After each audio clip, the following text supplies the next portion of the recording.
Well, hello, everyone. My name is Dan Sherrill, and I am a teaching artist for the Tennessee Performing Arts Center. And my art is that of percussion. I am a percussionist. Some of you might ask, what is a percussionist? Well, a percussionist plays instruments, drums that you play with your hands, drums that you play with sticks, instruments that are shaken, instruments that are scraped, all kind of stuff. And our job is to accompany other musicians and make really good rhythm for them so they can do their thing. And hopefully, in doing so, enhancing the music. And so today, in this period of self-isolation that we're in, I thought I would bring to you parents and children a little activity that you can do. It's a rhythm activity, a counting activity. It's a game.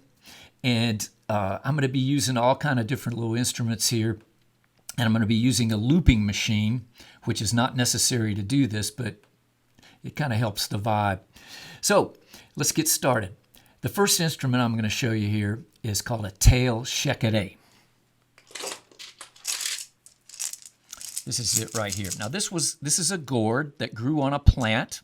It's the fruit of the plant, which was harvested, dried out, and then they put a network of string around it and then did this kind of macrame thing with beads, and they left a tail on the end of it. Now the tail helps you play precisely with this thing, and it makes a sound like this. That's one of the rhythms.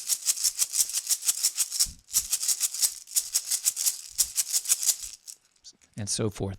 And I'm going to use the tail shekere just to create a pulse, just to create a beat on my loop machine.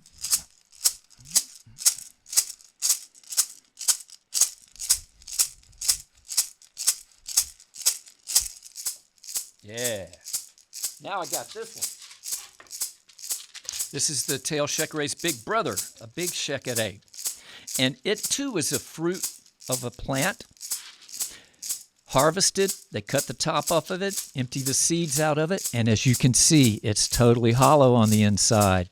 And then they put a network of string and beads around it, and it makes a couple of sounds. Here's one. Has a tone to it. And then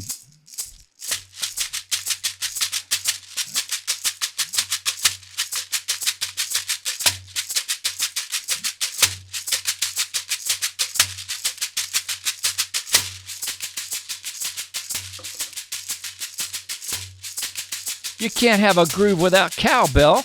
I got some cowbell here for you.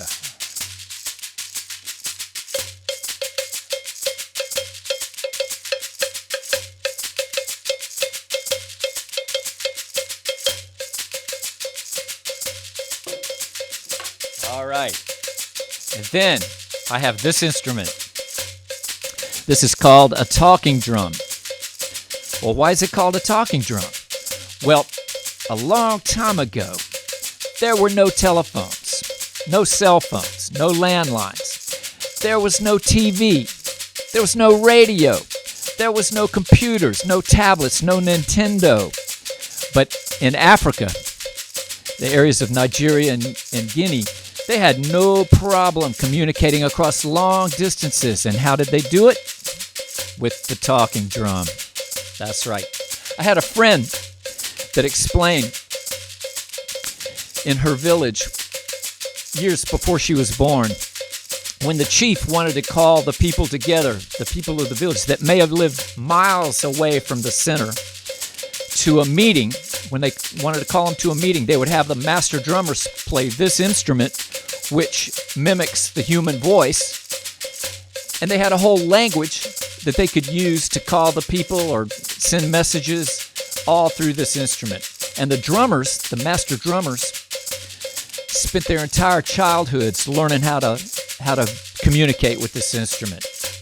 And when they were good enough, they became master drummers. So let's say the chief wanted to call the people together for a town meeting. He would say, "Master drummers, call the people for a meeting. Bring them to the center of the village." And you might hear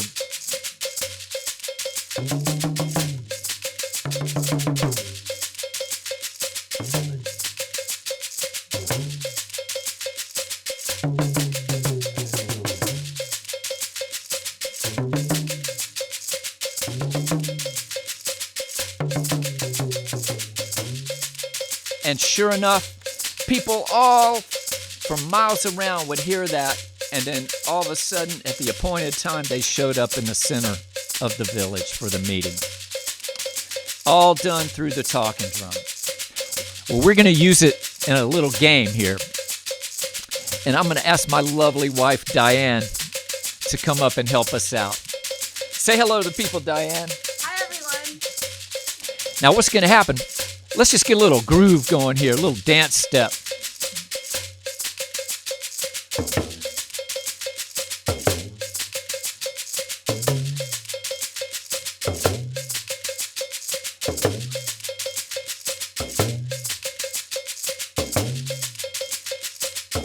Now try this one.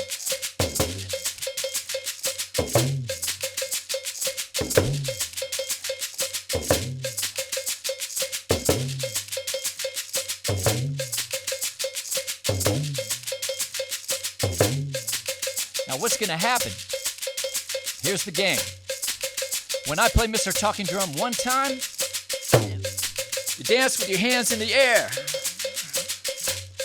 Here we go.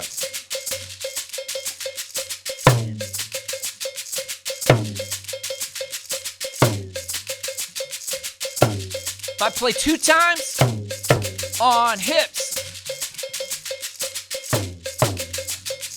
On hips. On hips. If I play 3 times, hop up and down. 1 time.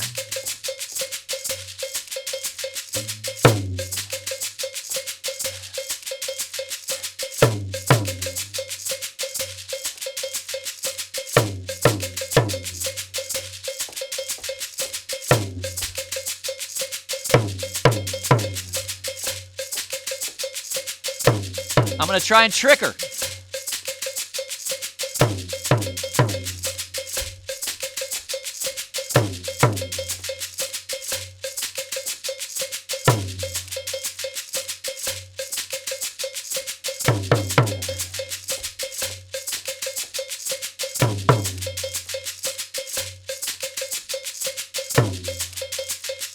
All right.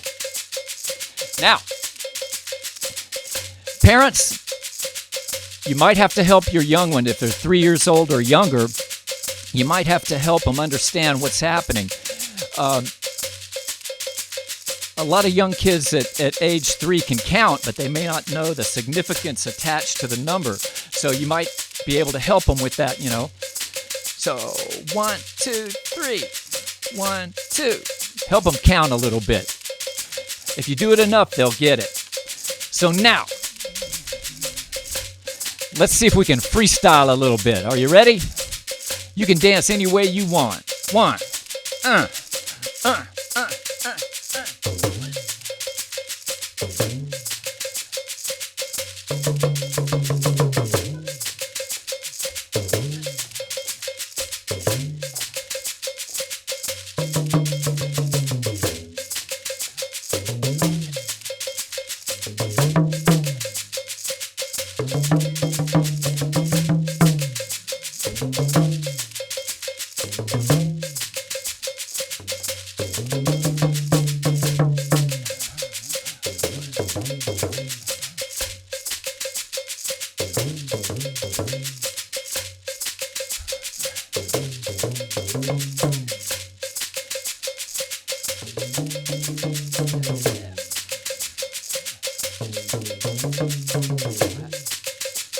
All right. Well, thank you for tuning in, friends. Hope you enjoyed it. This is something you can do anytime with your babies. Really enjoyed being with you, and we'll see you next time.